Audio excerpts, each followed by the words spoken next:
Welcome to It's All About the Questions, where learning to ask the right questions can help you achieve lifelong success. Now, here to help you ask all the right questions is award-winning author, international speaker, and business strategist, Laura Stewart.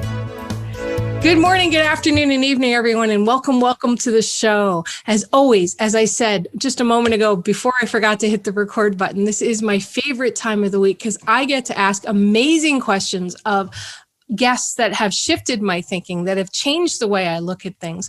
Because when we use questions to change our lives, it is unbelievable the transformations that can happen.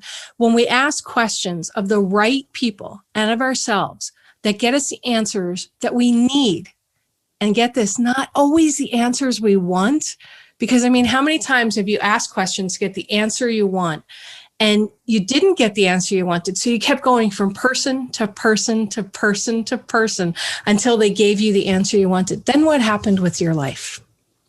I don't know about you, but my most amazing transformations happened when I was willing to be a little uncomfortable with the answers that I got.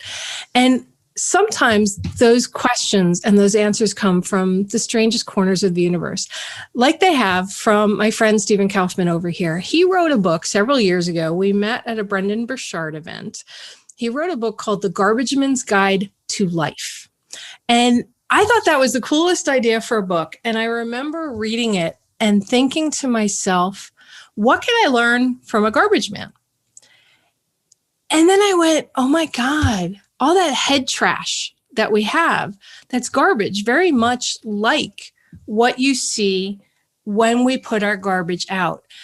And it was mind-blowing to me because Stephen ran a huge waste management company, right, Stephen? And now you have taken all these lessons you've learned from this incredible life you have, and you're helping people transform their businesses because you have spent your career transforming businesses. So welcome to the show. Thank you very much. I am just thrilled to be here again and just love the work that you do. And thank you very much for having me. Well, thank you. And thank you for being here. I mean, I know you're hobbling around on crutches right now. Having done that too many times in my life, I know it is not fun and it can be uncomfortable sitting in a chair. So thank you. You're welcome. It's great to be here. You know, your life has taken you in so many different directions, Stephen. And we were chatting the other day, catching up, and it just kind of blew my mind, the work you're doing now, because when we get brought into a company, I mean, you and I do a lot of consulting work for companies, and most of the time people bring in consultants when they're scared, right? When they realize something has gone south. And we both always go, well, what if you had brought us in before it went south and we didn't have to deal with a turnaround? Yeah.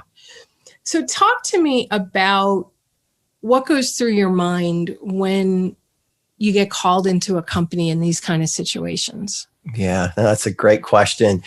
I think the first thing that I walk in a little personal revelation is that many times it's in an industry that I know nothing about. So, you know, you bring years and years of experience, but you don't understand necessarily the context. And so just making sure you can apply what you know to the specific problem that company may face, especially if it's in an industry you're not familiar with, it's always a little nerve-wracking. But the biggest thing that I do that I found helps me as a consultant is just to be quiet and listen. Is that you walk in, there's usually angst if you're in sort of a turnaround or a situation that they've got. For example, this one firm that I'm working with was in the middle of a fairly contentious appeal for tens of thousands of dollars of personal property tax that they were at odds with the county. And so I came in, that was the first project that I jumped in with. And so having the ability to go in and just be quiet, listen to what the problems are, understand the personalities a little bit, and then begin to offer solutions instead of that gung-ho enthusiasm. I can fix this. And you miss a lot if you go in both barrels ready to go. that's probably the biggest lesson that I've learned over the years. Well, in that listening to what has occurred inside of a business, do you find that the perception and the reality of what they think has occurred may be like at opposite ends of the spectrum? That's a perfect example of that. Is when I came to this one firm, the owner was so nervous about what constitutes personal property tax, like what items are taxed, literally had gone around the office with little lime green dots that you get, at Office Depot, and was putting them on the stapler, on the coffee cups, because they were afraid that he's going to have to take inventory of all of that. Okay. Until I was able to say, no, that's not quite how it works. And, we'll asset tag these things, but the rest kind of get counted as a group of general office supplies. And so that's very common, especially as we all know, when there's a problem and you're in the middle of it, it's always worse than you think it is. And when emotions kick in, it's hard to see things objectively. So your question is spot on, is that many times when you find a business in distress, they may feel it's worse than it is, or sometimes it really is that bad. But your job as a consultant is to sort of be the objective third party. I have nothing emotionally invested in this except to make you successful and solve your problem. And that calming effect, it helps cut through that emotion, helps you get down to business to begin the process of fixing whatever's ailing the company. I've been inside companies that are Fortune 50 companies down to small businesses.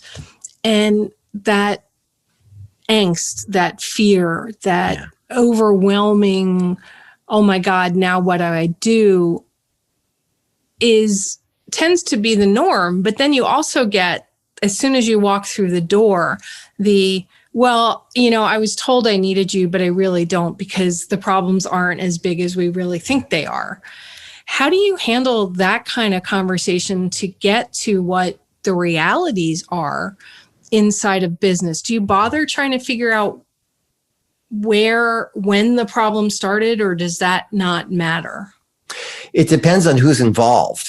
So let's create a hypothetical, which is you are called in, say, by the owner that says something's wrong with my financials, or I've got a cash flow issue, or I've got a vendor interruption and I can't figure it out.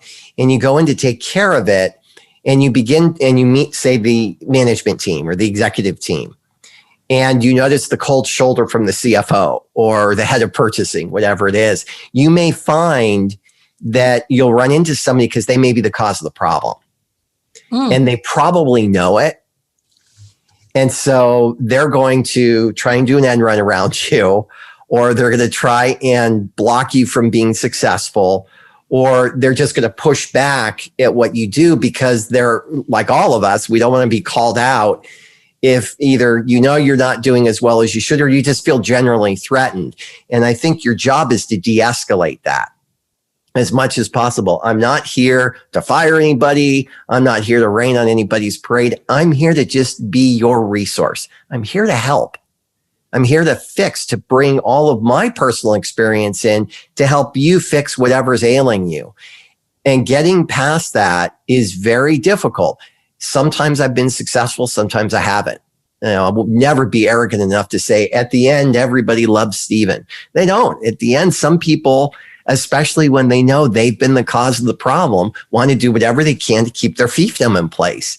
But if you've been hired under genuine circumstances by the person bringing this, says, I really need you to fix this, eventually that person either goes or they come around, because the person who's brought you in needs the problem resolved.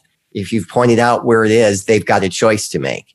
And generally they'll side with you, if you will. Have you seen that more often than not, the problems that you get asked to deal with when you're trying to turn around a business are people related, or are there other factors? Some of it's people related. A lot of it is process. So you mentioned Fortune 50 companies on down. Small firms, just by their very nature, You don't have, 15 people in accounting. You have 2, maybe 1. And maybe it's the owner. Maybe it's the owner.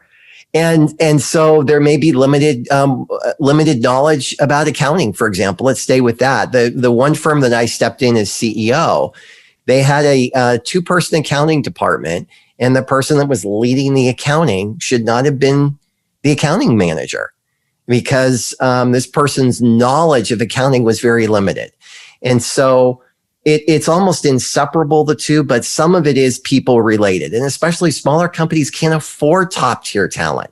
But yeah, I've been, controller for 15 years at a Fortune 500. A lot of times you can't afford that if you're a $3 million business trying to improve margins.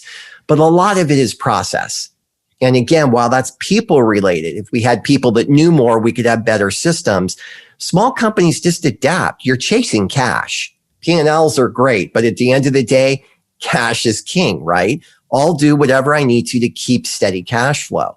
And that comes at the expense of efficiency and processes that go from A to B to C that make sense, or they're more electronic than manual, or we have good communication. That usually goes by the wayside with smaller firms. And so it's really a combination of those two things that you mentioned that are usually the challenges. When I first started my tech services company, it was just me, right? And then I slowly started bringing on other people, and I had 1099 contractors that were not staff, and, I had to manage all of that stuff. And then at one point I started getting overwhelmed with handling, I did all the bookkeeping and all of that. And then one day I woke up and I went, this is crazy. I think I'm doing all this right. And I was a QuickBooks consultant and all that stuff too, but I wasn't a bookkeeper. I was not an accountant. And my dad had always taught me that know what you know and know what you don't know. And one of the first things I did was I hired an accountant that overlooked the books. Like every month he looked at everything. And then finally I got to the point where I could pay a bookkeeper.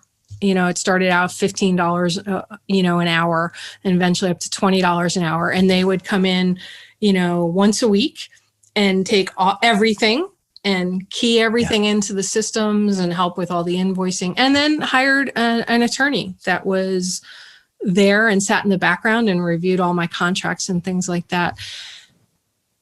When you look at the companies that you've worked with the lessons you've learned, running your own company, building it to the levels that you have, and all the different things, what are your thoughts on hiring people to do that aren't part of your company, right? That you're contracting with them to do that? Does that, it worked really well for me because I knew what I didn't know. And I didn't really want a full-time person on board doing that, because I didn't need it. I wasn't a 10-figure company, built up to a 7-figure by the time we sold, but I didn't need a full-time person. Yeah. Well, first of all, shout out to your father, because that's very, very good advice. The core of your question, the core answer to it is the phrase that I've always used that guides my management philosophy, and that's hire to your weakness. Now, that is completely counter to our ego, which says, I never want to show weakness. As the manager, especially as if you're in an executive position or a position of high leadership, you have to, the people feel they have to project this image of, I know all. The most powerful words a manager could ever use is, I don't know, but I'll find out. So your question of, this is typical entrepreneur. So now we're really talking about the small firms that are growing, is first of all, some entrepreneurs should never run a company. End of story. You're brilliant at the ideas. You see the market vision, but you don't have the skills to run a company. So I think a successful entrepreneur, first of all, knows whether or not they should be involved in the business or not. Okay. Which directly goes to, I need to hire people that have done this before and can turn my vision into reality. Now, some people are like you. They're this wonderfully amazing hybrid of I've got the vision, but I've got the operational skills. I can get down in the weeds tactically, and I know how to get a company up and running, and I can operate it. So that is a rare animal, but every entrepreneur will reach a point where I can't do all this myself because there's 24 hours in a day and you're working 23 of them. Right. You know, you need 15 minutes of sleep and 15 minutes to eat. Right. Right. So there's and just an occasional physically shower and an occasional shower. So there's too much to do, especially when the company's growing. And a smart entrepreneur, a smart company understands whether you're just starting out or you've hit the $3 million mark and you need to get to 5 and you have to expand. Contractors are a great way to do it. You know, you're not going to keep counsel on staff. You don't need a CPA, but perhaps a controller or a seasoned accounting manager would be all you need to hand your books over. But in the interim, if you can't afford the employees, having contractors to help you get certain things across the finish line will do it faster than you'll ever be able to do. Unless you feel that knowledge is mission critical, why spend your time trying to learn Photoshop to do a logo? Right. And so if it's not part of your core tool set that you need, give it away to somebody and you'll find that you'll be able to get a lot more done. And that gets you to revenue. It gets you to increase cash flow. So I'm a huge proponent of hiring to your weakness and contracting out in the early phase, those things that you need to get done and get done quickly. I love that phrase, hire to your weakness. I never thought of it before. I guess that's some of what I used to do, but, and thank you for your compliment on my business skills and things like that. I know that when I ran my tech services company, I was a crappy manager. Yeah. I really was. I will admit it straight out that one of my failings was I wasn't very good at managing my staff. I just expected everybody to know everything.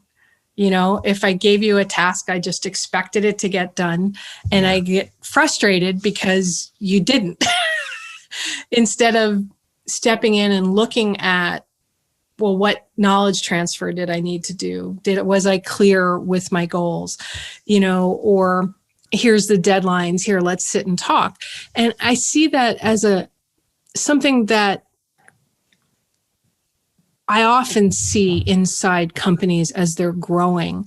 And then also when they're in challenges, that often the people management causes a lot of the process management problems.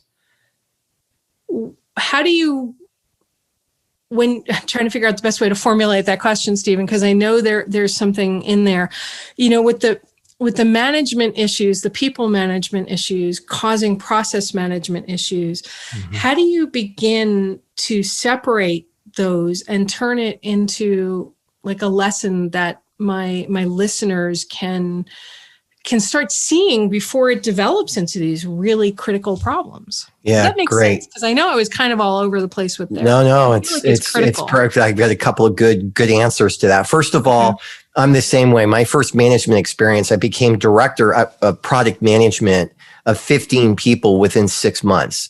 My solo position went to director and inheriting all these people, and I had no management experience. So I failed miserably because I micromanaged. I knew how to get this stuff done, but I didn't know that you have to trust your people to allow them to make the mistakes that they need to make in order to learn on their own.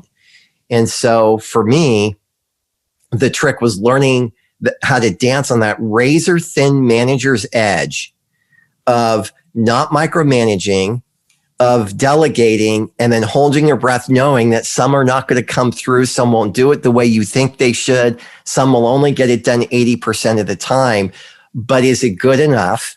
And does it get the task accomplished? And can it be a teaching moment for your employees? That's what it takes to grow employees, is to allow them at times to fail. So that was a big lesson for me to learn. Get your hands off, delegate, and let them try, let them succeed, or let them fail. But when you just Please. one sec there. Because when you say let them fail, I mean, that just freaks me out. And I know my listeners, that's freaking them out too, because for a lot of them, if that employee fails on a task, it could fail the client company. Right. So how do you balance that? But that's the core of being a good manager. Now, I'm not suggesting that if you have some huge deadline that's due and they're doing the presentation to the CEO, oh, that's all right, Joe or Mary or Fred. You can just completely tank the thing and we'll miss the deadline. I'm not talking about that. But I was such a micromanager on even the smallest tasks that nobody had confidence in my leadership because they figured, you know what, why bother doing this? Kaufman's just going to step in and fix it and change it anyway. And so they weren't even motivated in the beginning to even give it a shot because they knew A, I was going to disapprove of how they did it, or B, I would give them the task and then explain how I wanted it done. And human beings don't work like that. We want to be given something and we want the freedom to say, how do I tackle this assignment that I've been given? And they were very direct and brutal with their feedback because I asked to be reviewed by my peers or by my direct reports as well as reviewing them. And boy, it was very consistent in terms of get your mitts off my work and give me a shot at it. And once I did that, the turnaround was extraordinary. And so failure is part of learning. You know, you hear this about entrepreneurs all the time. The lessons that we learn are from the businesses that didn't succeed. As people, we learn more from adversity than we do from success. Just because when the harder you stumble, the greater you can stand. And so I don't mind if it's a sort of a non-critical piece. I don't mind if an employee fails because that's how they learn. Just like I could look back and give you 150,000 examples of the times that I failed. But I wouldn't be here today if I hadn't been given the opportunity to trip and fall and then pull myself back up, learn what I need to, and then move that forward. Yeah, it's kind of like the best consultants are the ones who've been there, done that, so they can spot it before you do it. Exactly. So to your question earlier too, is like, what do you do with that?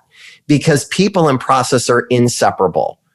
Businesses are not run by robots. There may be a few on the production line, but the robots don't make the management decisions. People do. The robots don't create process flow. They don't have interpersonal communication problems. So, I did a wonderful, I was hired at Nike. When a new manager comes in and takes over a group, as a mandatory part of their culture, Nike requires the hiring of an outside consultant to come in and sit down with the existing crew and critique where is the group at and what was wrong with the prior management team. Like what isn't working and why. And they have a very specific process that you take those employees through that gives them the chance to kind of get rid of the garbage that was there from the prior manager, to give their unimpeded and unedited view of what they feel is needed, and then what they'd like to see from the new manager coming in. And you get all of that info, and then you meet privately with the new manager. And you explain that, and then you make the introduction. It's just extraordinary. It's an extraordinary level of honesty and directness. And that's one way to answer your question, is you want to figure out how to move it forward, sit down and have the conversation that nobody wants to have. Okay. So if you're looking at it from an outsider in, and on the outside, it looks like, okay, well, we know there's problems. Yeah. Either it's cash flow problems or it's personality problems or whatever it is. How do you begin to create that conversation? Because I hear this all the time from my listeners that with their clients, and with their staff and even with their spouses. Yeah. One of the most difficult things they have is, how do I start the conversation? Yeah. Yeah, I used to teach, the Garbageman's guide that, the metaphor is pretty easy for people to understand how to get rid of things that aren't working for you. And so it was very easy to adapt it to different topics. And so one of the courses that I adapted it to was how to have difficult conversations. And it always broke down to 3 types. And one is you have to mitigate between 2 people who aren't communicating. So that's a difficult conversation. The second one is, that you have to sit down and have that talk with that employee that's not working. So it's kind of a planned thing. And the third type of difficult conversation is when it comes out of the blue. All of a sudden, something blows up. Oh, yeah. So it always falls into those 3 categories. And there's different steps you take. If you have to have the conversation, I have some specific steps on how to prepare yourself for it. Probably the most important thing is to practice it with somebody. If you have to have a difficult conversation, grab a neutral third person and say, will you role play for me? Okay. Now, when you have the difficult conversation, it's never going to come out the same, but you'll at least be in the flow. It's not the first time you're doing it. So practice is really important. Mitigating, having a difficult conversation between 2 people who aren't getting along has a different set of preparatory skills. And then if one comes at you all of a sudden and boom, suddenly you're in a difficult conversation, there's specific tools you use for that. What underlies all 3 of those, Laura, for me, is the willingness to just have it. Okay. And to keep saying, especially if it doesn't involve you. Let's say you have to have a difficult talk. It's like, look, I'm invested in your success. I want this to work out. But we got to talk about stuff that's uncomfortable, and I'm okay doing that. And I don't care if it gets messy, as long as it doesn't get mean and it's not personal. We're just here to get to the other side. So I'll hang in there as long as it takes. Okay. Now you say it's not personal, but typically it is, right? Right. Whoever you're having this tough conversation with, to them, it's personal. I remember one time I actually said this, and the moment it left my lips, Stephen, I was appalled that it left my lips. Yeah. I said, it's not personal, it's business. And as soon as those words left my mouth, I went, well, wait, sorry. I know this is personal to you. Yeah. It is business, but I know this is personal to you, because at some point down the pike, there is a person who's invested in something that a business decision is going to impact. Yeah. So how do you separate that? To know that you have to have a tough business conversation. Yeah. Maybe it's you have to lay some people off. Maybe it's you need to reorganize. Maybe it's there's a project that has been a passion project that is just not working out. Yeah. And you need to shift direction and just stop it. There are a lot of people that are invested in that process. What are the lessons that you've learned that you would tell people? What do they need to be asking? What do they need to be saying to temper that? Yeah. Number 1, keep reminding the person that's brought you on board of your neutrality, that you are not personally invested in it. And then keep reminding them right after that of the goals for them. I want you to be successful. You brought me in to help you with this, this, and this, and that is what I am laser focused on. You remind them that as difficult as this is in the long run, and you keep laying out the long-term vision that they've communicated with you, and you keep reinforcing that, which has them realize that's right. This pet project of mine that's draining cash out of the company and driving everybody crazy, that vision isn't market ready right now. And Stephen's here to remind me that I'm here for everybody's success. So you keep bringing that forward to them. Okay. What if they don't have you? Sorry? What if they don't have you though, Stephen?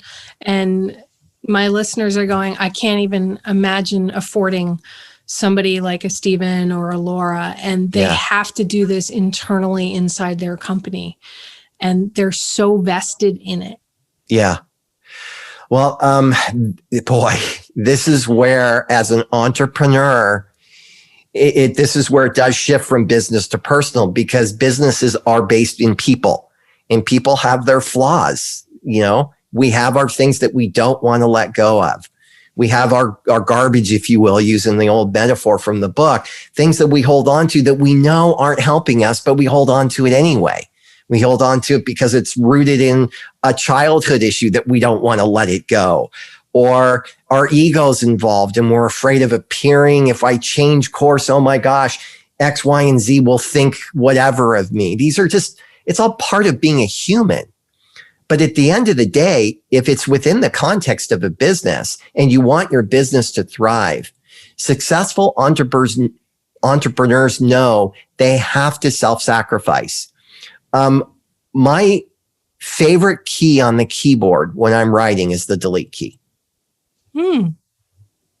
Because if I fall in love with my writing and I think I've just written a Shakespearean masterpiece, and somebody reads and they're like, seriously? You could have said that in one paragraph instead of 4 pages.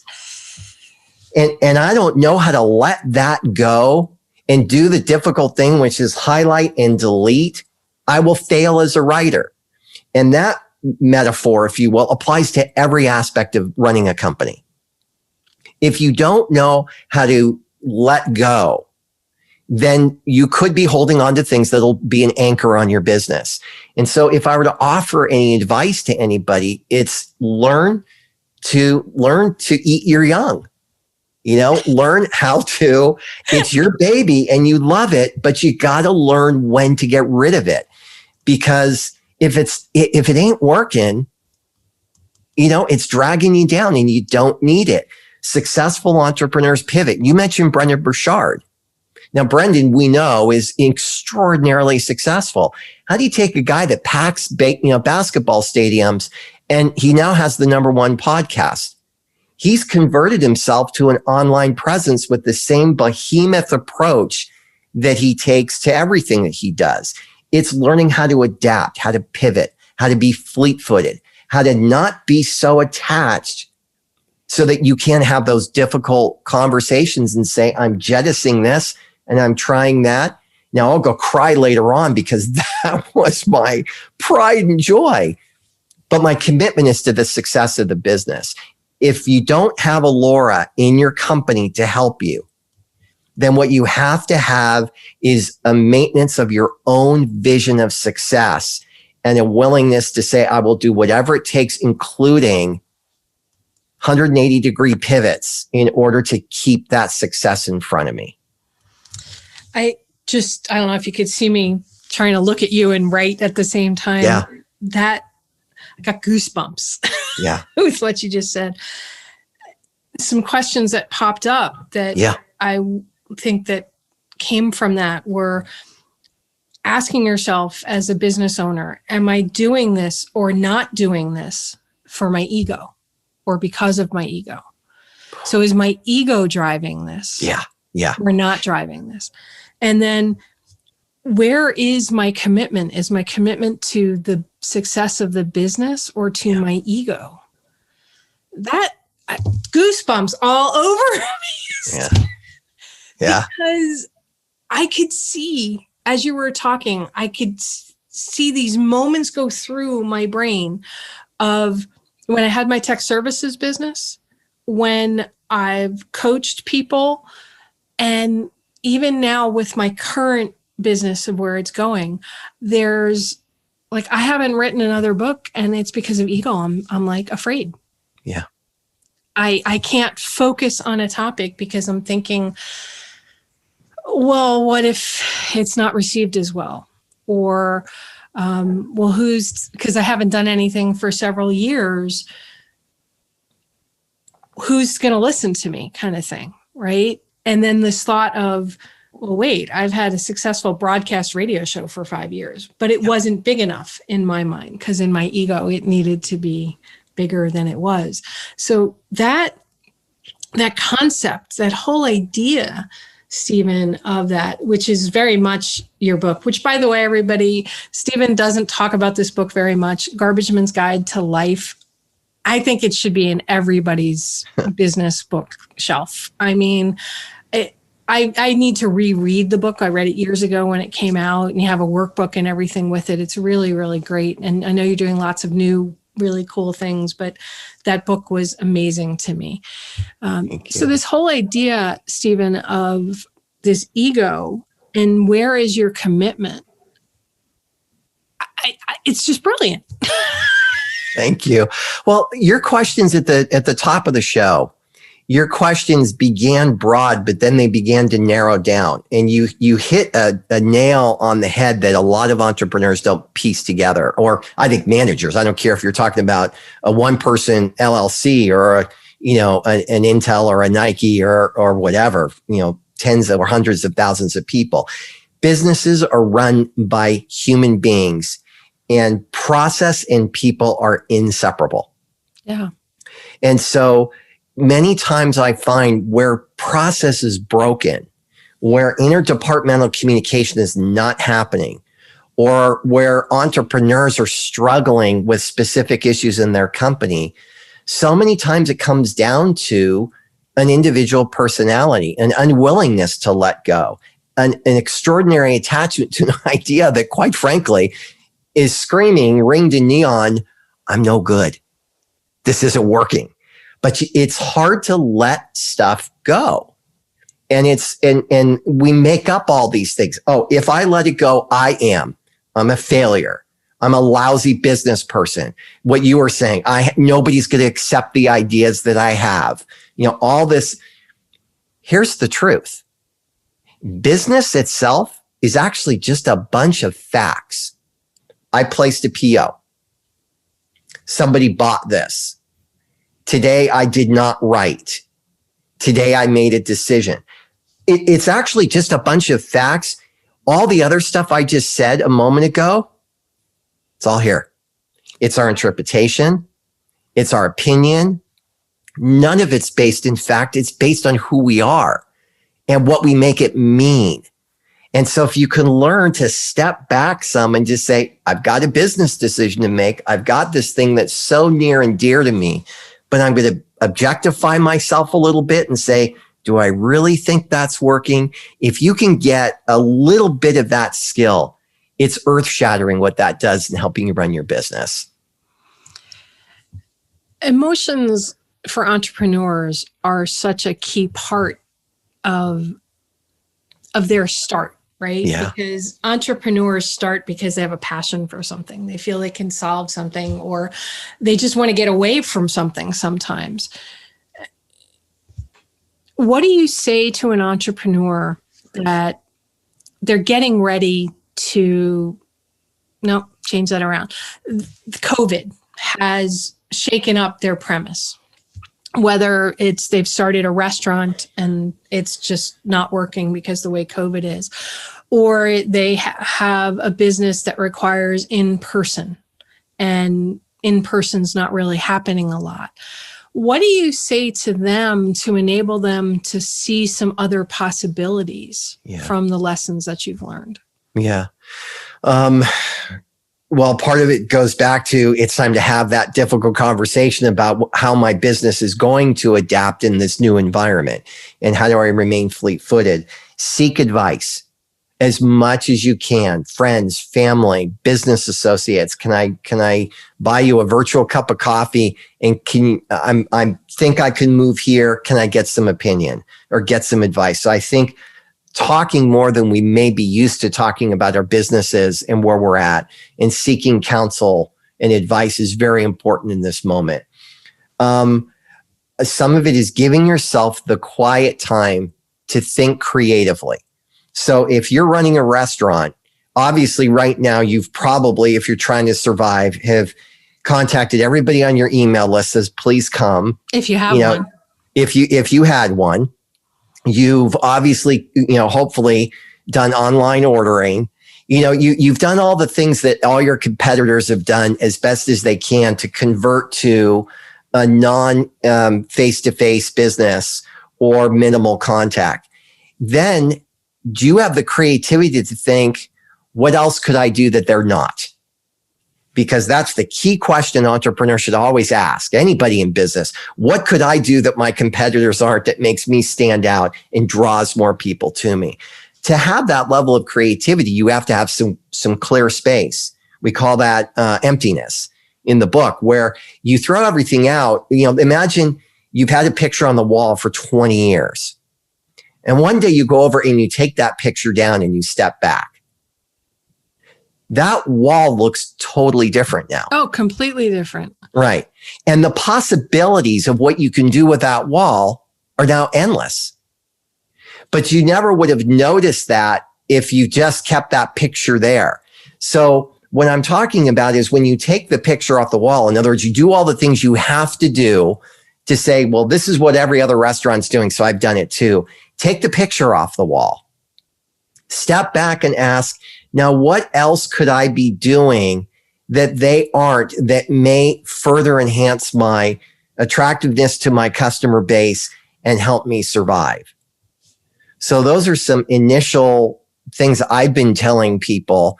And then sometimes you may also have the stark reality that your business may not survive this type of business, this type of environment.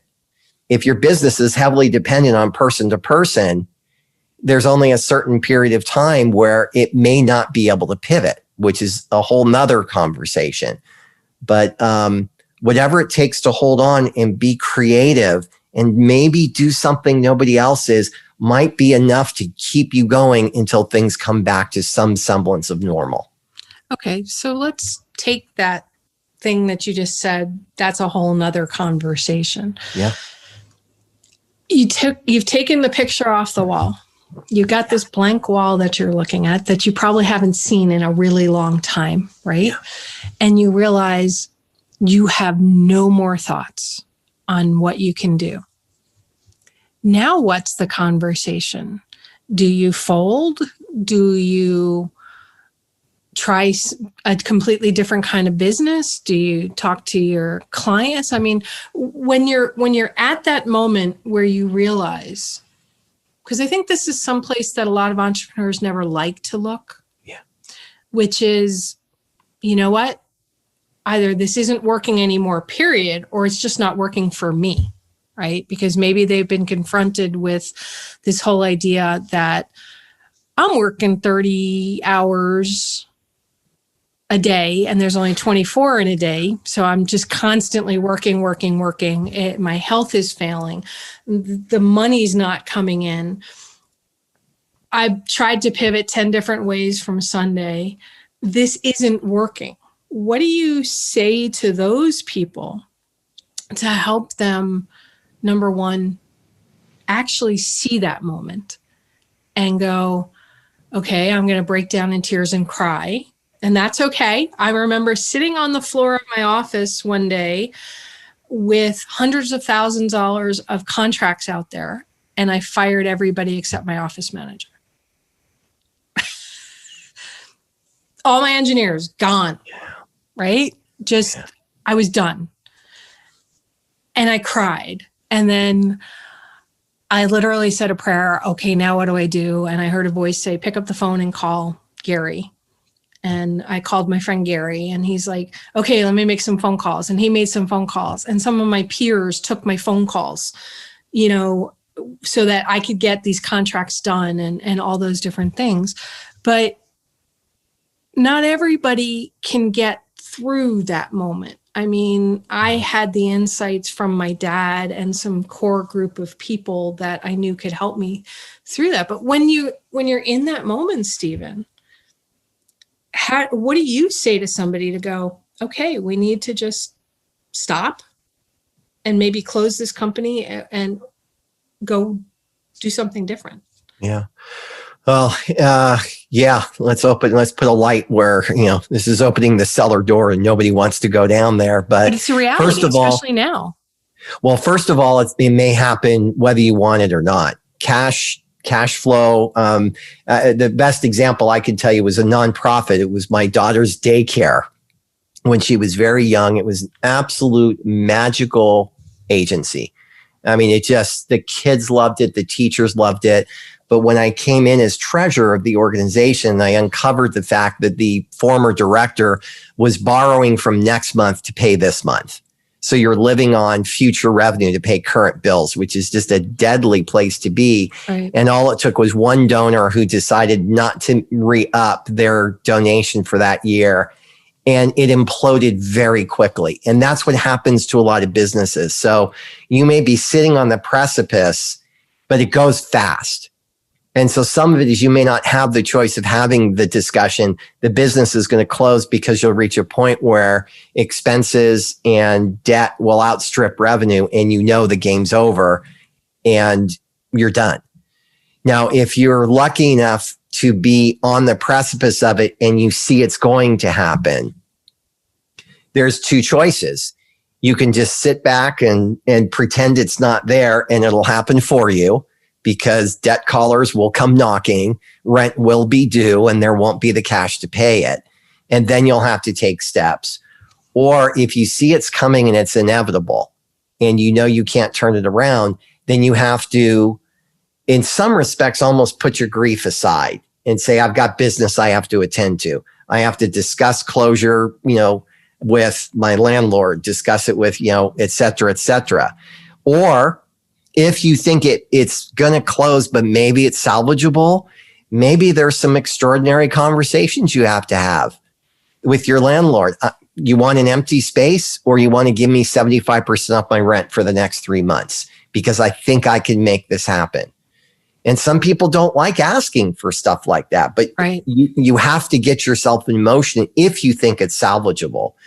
If you're at the point where you can see it, the darkness coming, and you have to close, then the best thing to do is try and do it with as much grace and I think as much objectivity as you can to try and wrap the affairs of the business up as neat as you possibly can. And then when it's done, then you grieve. You take the tough steps that you did. You sit on the floor, you cry, and you let your staff go. I've been there. I've done it. It's horrific. And it's part of being a business owner.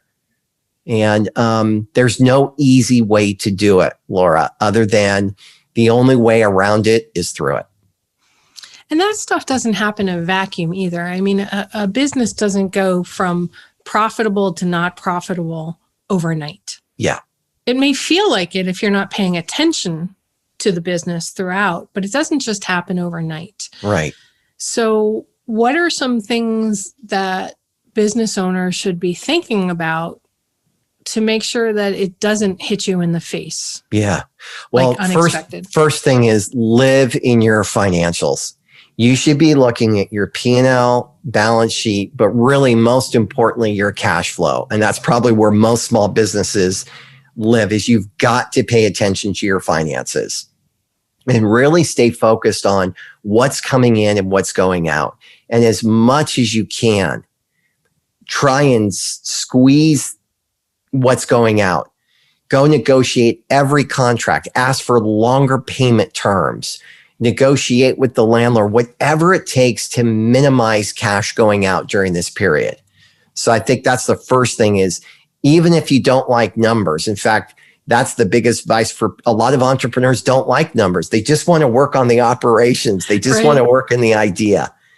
I'm supposed to send out invoices? I didn't know I was supposed to do that. Gee, So it's like for people that owe you revenue, you've got to chase them.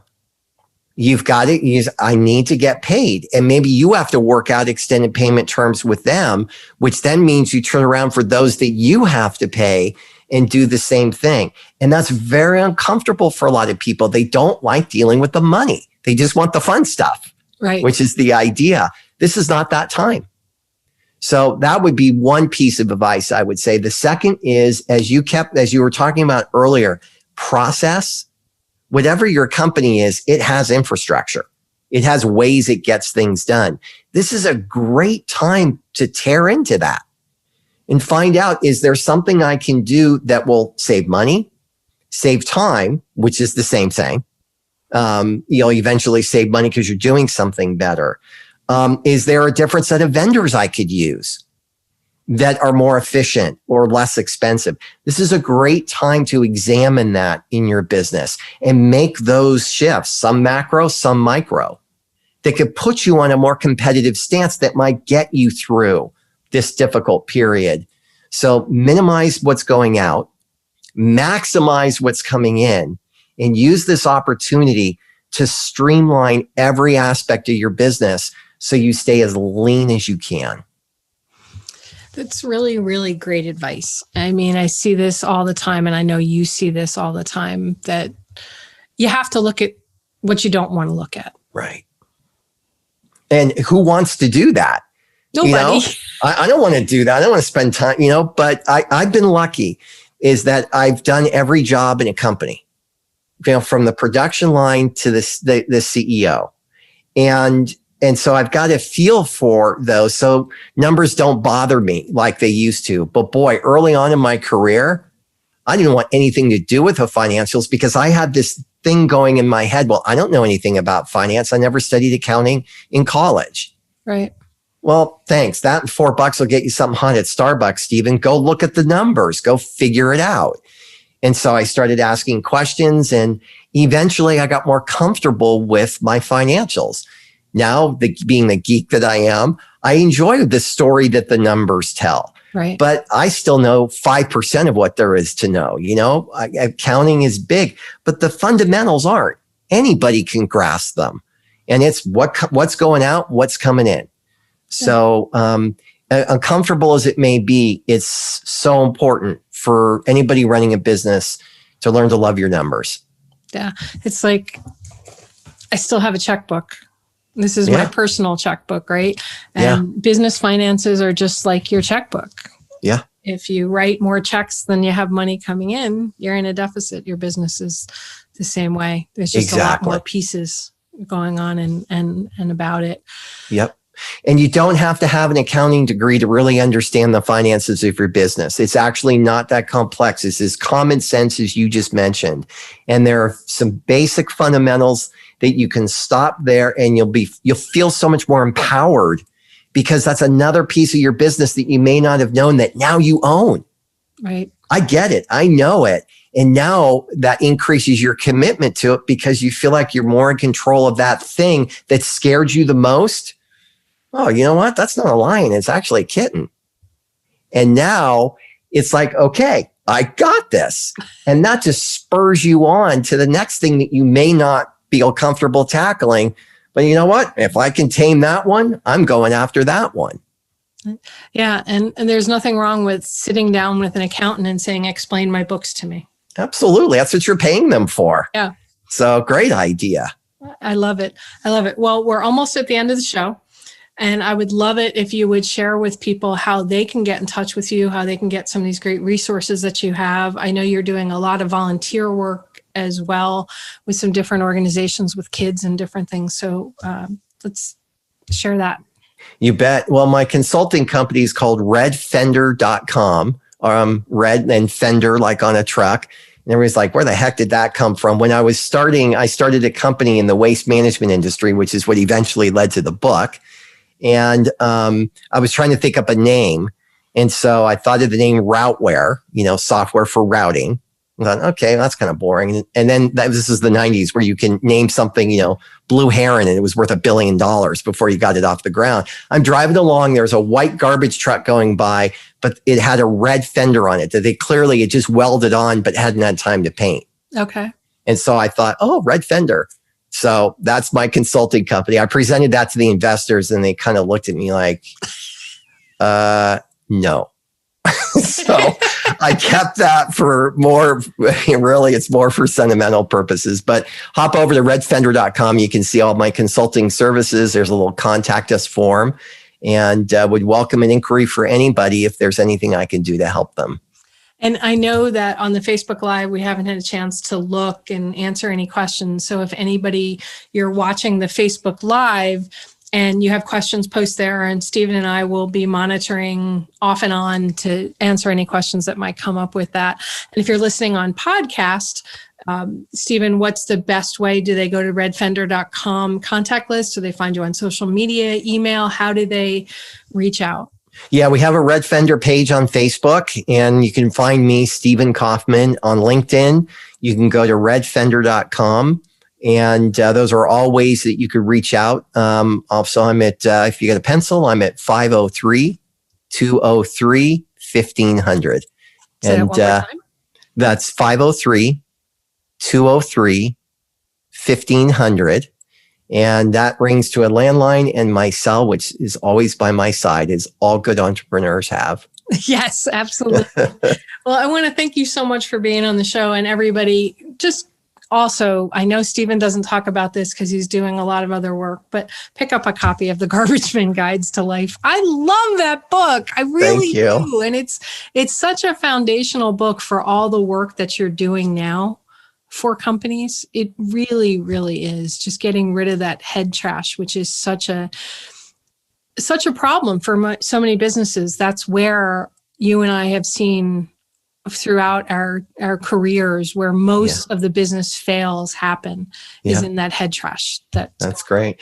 Well, it's still selling on Amazon, which is great fun. And, or if you want an autographed copy, just reach out through some of the areas I've got here. I got copies here. Glad to sign one and pop it in the mail to you. Oh, cool. I don't have an autographed copy.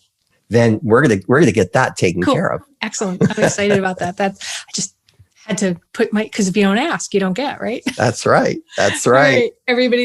I've had so much fun here with Stephen Kaufman today, Red Fender, and he shared some amazing questions and thoughts for all of you as entrepreneurs, whether your business is in a crisis mode or it's not in a crisis mode. If you're thinking about just starting a business or you've had a business for a lot of years, these questions that we talked about, these insights that Stephen shared are critical, whatever phase your business is. If you have any questions, reach out to Stephen, reach out to me. We are here to help you because our goal, as always, and my goal with this show is to help shift your perspective, teach you some new questions so that you can take your business and your life to the next level. And as I always say, the right questions can change your life. So what are you asking today? Have a great day, everyone. You've been listening to It's All About the Questions, starring Laura Stewart. Connect with Laura at it'sallaboutthequestions.com and download a free workbook that will help you ask better questions starting today.